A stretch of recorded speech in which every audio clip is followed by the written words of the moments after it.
Salut à tous, aujourd'hui on se retrouve pour une nouvelle vidéo pour vous faire passer un message vraiment tout simple. Restez chez vous. Depuis mardi midi, la France est en confinement partiel uniquement, pas un confinement total. Donc un confinement partiel qui va durer 15 jours au minimum. Et déjà, ces dernières heures, il y a des rumeurs comme quoi ça va durer bien plus longtemps que ça. Au minimum un mois et peut-être même un mois et demi. On verra ça dans quelques jours, ça n'a pas été encore annoncé officiellement. Mais 15 jours, c'est un peu utopique. Ce qui veut dire tout simplement que les déplacements sont interdits en France et ce pour quasiment toutes les raisons. Il n'y a que 5 raisons qui sont valables selon le gouvernement et qui vont être listées. Donc on a en tout premier ceux qui ont besoin d'aller travailler évidemment, ceux qui ont des problèmes de santé et qui ont besoin de se rendre donc en pharmacie ou chez un médecin ou même à l'hôpital. Il y a ceux qui vont avoir besoin de rendre visite à de la famille qui est malade pour les aider ou pour les gardes d'enfants notamment. On a aussi la raison la plus basique, celle d'aller faire les courses. Et la toute dernière raison qui est encore un peu floue aujourd'hui et qui a besoin d'être remaniée, c'est les déplacements brefs à proximité du domicile ou pour aller promener son chien. Donc à savoir qu'au début, il n'y avait pas vraiment de règles par rapport à ces déplacements brefs et ça a été un petit peu plus précisé hier, notamment par le gouvernement, qui nous a indiqué que c'était pas plus de 400 mètres donc autour de notre domicile et environ 20 minutes, pas plus, de sortie par jour, donc par autorisation qu'on va délivrer. Ces attestations sont à remplir, donc si vous les imprimez simplement en cochant une case à chaque fois, soit à réécrire donc sur un papier libre. À savoir qu'il ne faut pas remplir donc ces autorisations avec un crayon à papier, ce n'est pas valable.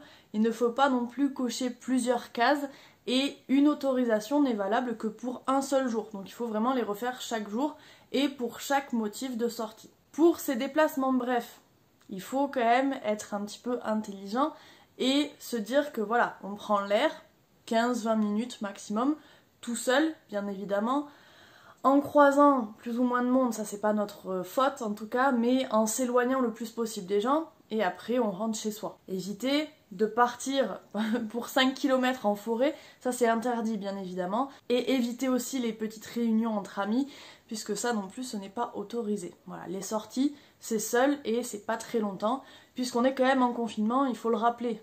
De toute façon, et je pense que vous le savez tous, on risque 135 € d'amende si on sort sans attestation ou si on ne respecte pas un de ces 5 piliers. Donc c'est évidemment un petit peu cher, donc ne faites pas n'importe quoi si vous voulez pas perdre de l'argent bêtement. Le gouvernement a instauré quelques petites choses en plus par rapport à ce décret, c'est-à-dire qu'ils ont bien rappelé qu'il est interdit d'aller dans les parcs, donc pour se promener ou même s'asseoir sur un banc, on ne peut pas.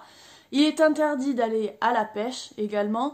Il est interdit depuis hier soir de se promener tranquillement sur une plage, de bronzer par exemple. Et aussi, on n'a plus le droit de se promener en bordure des rivières. Alors ça, c'est pas dans toute la France, mais ça a été instauré par département, par préfecture. Donc vérifiez dans votre département si c'est possible ou non. Là c'est pareil, c'est pour éviter de se prendre une amende bêtement. Quoi qu'il en soit, le mot d'ordre c'est quand même restez chez vous le plus possible. Ne sortez que 10 à 15 minutes par jour, c'est tout, ou pour aller faire une course rapide. On est en confinement, comme je vous le disais. Malheureusement, ça n'a pas été vraiment respecté depuis mardi midi. On voit quand même beaucoup de monde se promener encore dans les rues. Il y a encore pas mal de marchés de plein air qui sont ouverts, donc forcément il y a un attroupement de personnes à cet endroit-là. Dans certaines villes, ça a été supprimé, mais pas partout. Donc faites attention aussi à ça. Si un virus se répand, je vois pas pourquoi les marchés de plein air resteraient ouverts, c'est quand même assez imprudent. En plus, avec ce beau temps et le printemps qui arrive, les gens se croient encore en vacances. Malheureusement, ce ne sont pas des vacances, c'est un petit peu un arrêt forcé. Pour ma part, je me dis tout simplement que je suis porteuse du virus, donc ça m'évite d'avoir envie de sortir, de rencontrer des gens, d'aller voir ma famille, d'aller voir mes amis. Je me dis, je reste chez moi, tout simplement, et je ne croise personne. Voilà, au moins, il n'y a pas de risque. Et puis l'épidémie gagne encore beaucoup de terrain en France et dans toute l'Europe, hein, tout simplement. Donc faites attention, c'est vraiment la seule solution qu'on peut avoir pour endiguer l'épidémie, c'est de rester chez soi. Le problème, et c'est assez contradictoire, c'est qu'il y a encore beaucoup de monde qui travaille dans beaucoup de secteurs différents et qu'on a quand même des gens qui sont en contact avec beaucoup de personnes tous les jours et qu'on manque de masques notamment, de gel hydroalcoolique et d'autres protections, notamment pour les personnels soignants. Donc là aussi, soyez sympas, évitez de sortir et donc évitez de vous rendre malade puisqu'on n'a pas que ça à faire, tout simplement que d'aller soigner un petit bobo ou un petit rhume. Il faut laisser la place dans les hôpitaux notamment pour les personnes qui en ont réellement besoin. Et aussi éviter au personnel soignant de se fatiguer pour rien. Ils sont déjà extrêmement épuisés, on a pu le constater dans pas mal d'interviews et à la télévision, donc faites attention à ça aussi. Ce qui est désolant, c'est qu'on voit aussi qu'il y a des vols de masques, de gel, un peu partout dans les hôpitaux, même des gens qui cassent les voitures du personnel soignant pour récupérer tout ça. Il faudrait quand même rappeler que les masques ne servent qu'aux personnes qui sont malades, pour éviter donc les projections de salive qu'on peut avoir quand on tousse, quand on éternue, mais ça ne sert à rien quand on n'est pas malade. Ça ne sert à rien du tout de porter un masque quand on n'est pas malade. Le gel hydroalcoolique, bon bien sûr c'est utile, mais puisqu'on est en confinement, si on a du savon chez soi, le gel ne sert à rien. Autant le laisser pour les personnes qui travaillent et qui en ont réellement besoin. Donc pour les personnes comme moi qui vont rester chez eux pendant un certain nombre de jours, il n'y a que quelques petites choses à faire et c'est tout simplement ça. Lavez-vous très régulièrement les mains ou utilisez une solution hydroalcoolique. Toussez ou éternuez dans votre coude. Utilisez des mouchoirs à usage unique puis jetez-les. Si vous êtes malade, restez chez vous et portez un masque chirurgical en présence d'autres personnes. Parce que c'est à cause de comportements égoïstes, de personnes qui se disent libres et qui ont envie de sortir, qu'on va avoir du mal à endiguer l'épidémie et qu'on va rester confiné encore plus longtemps chez nous. Donc restez chez vous. On peut tuer l'ennui quand même assez facilement, il y a plein de choses à faire. Si vous avez des enfants, bon, il y a déjà les devoirs à faire, etc. Plein d'activités aussi, voilà, créatives. N'hésitez pas à les initier à la peinture, au dessin, plein de choses manuelles à faire qui peuvent être sympas. Profitez de l'extérieur, bien sûr, si vous en avez un chez vous. Et pour les adultes, il y a aussi pas mal de choses à faire. Et aussi à ne pas faire. Donc ne passez pas toute la journée devant BFM TV, ça va être très anxiogène pour vous, donc évitez ça évidemment. Au lieu de ça, vous pouvez toujours mettre de la musique, danser, chanter, voilà, faire ce que vous voulez.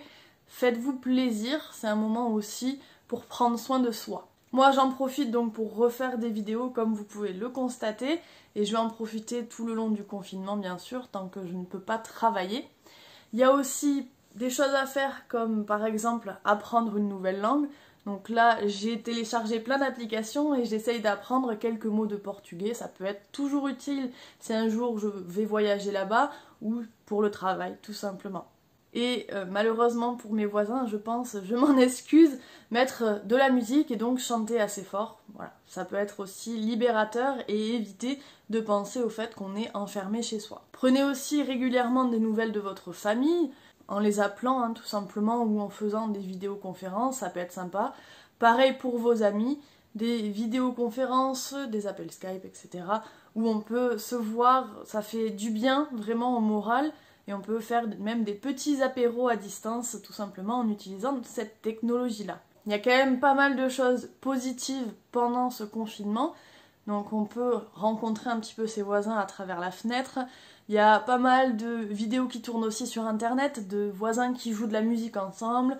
Donc il y a aussi pas mal de challenges marrants qui fleurissent sur les réseaux sociaux, comme celui réalisé par les footballeurs où on dribble avec un rouleau de papier toilette, d'où la pénurie dans les supermarchés, mais en vrai c'est assez rigolo. Aussi France 4 va diffuser donc dès la semaine prochaine des cours à plusieurs heures dans la journée, donc des cours avec vraiment toutes les matières, du français, de l'anglais, de l'histoire géo. ce qui peut être super utile pour les enfants et un petit peu plus divertissant que des cours sur papier. Il y a aussi des sites sur internet qui mettent en ligne donc gratuitement des vidéos de sport qui peuvent être assez sympas puisqu'on ne peut pas courir dehors ni faire du vélo. Voilà, pour ceux qui aiment faire du sport, profitez-en pour aller sur ces sites et donc faire ça gratuitement. Donc profitez-en pour découvrir de nouvelles passions ou redécouvrir justement d'anciennes passions et essayez de vous occuper le maximum. En tout cas, je vous fais de gros bisous, mais à distance bien évidemment, prudence oblige. On se retrouve très bientôt pour une nouvelle vidéo. Salut!